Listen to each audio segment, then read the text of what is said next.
দুদিনের বিকশিত ভারত সংকল্প যাত্রা এবং প্রতি ঘরে সুশাসন মেলা শহরের বিবেকানন্দ ময়দানে বুধবার বিকেলে মুখ্যমন্ত্রী ডাক্তার মানিক সাহার হাত ধরে সূচনা হয়েছে। এই মেলা এবং এই বিকশিত ভারত সংকল্প যাত্রা সম্পর্কে তিনি বলেন, এখনো রাজ্যের মা বোনেদের অনেকেই আছেন যাদের এই বিষয়ে পুরোপুরি ধারণার ঘাটতি রয়েছে।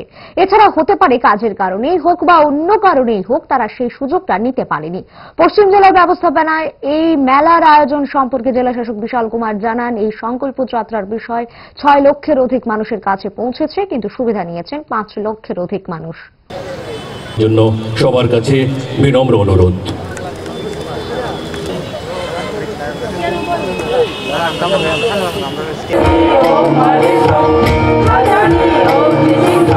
দারোগামুড়া হাই স্কুল, এরপরেই মঞ্চে আসবে Ojong higher secondary block mission management unit TRLM এর বেলবাড়ি ব্লকের অধীন।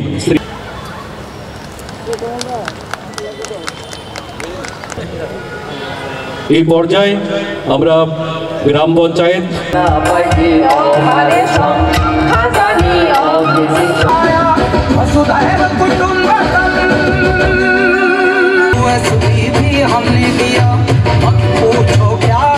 প্রশাসনের মাধ্যমে আমাদের সরকারের যে চিন্তা যে সবার ঘরে আমাদের সেই সুযোগ সুবিধা আমরা পৌঁছে দিতে পারব। এই যে যাত্রা, সেটার মেইন উদ্দেশ্য কি?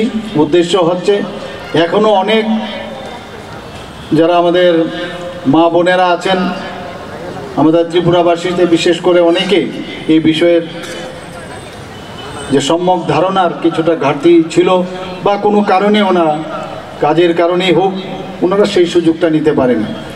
তাই মাননীয় প্রধানমন্ত্রীজি সেই গ্যারান্টি দিচ্ছেন। উনি সেই গ্যারান্টির গাড়ি আজকে সারা ত্রিপুরাতে ঘুরছে, সেটা জিপিতেই হোক, ভিসিতেই হোক, নগর পঞ্চায়েতে হোক, মিউনিসিপ্যালিটি হোক, কর্পোরেশনে, সব জায়গায় ঘুরছে।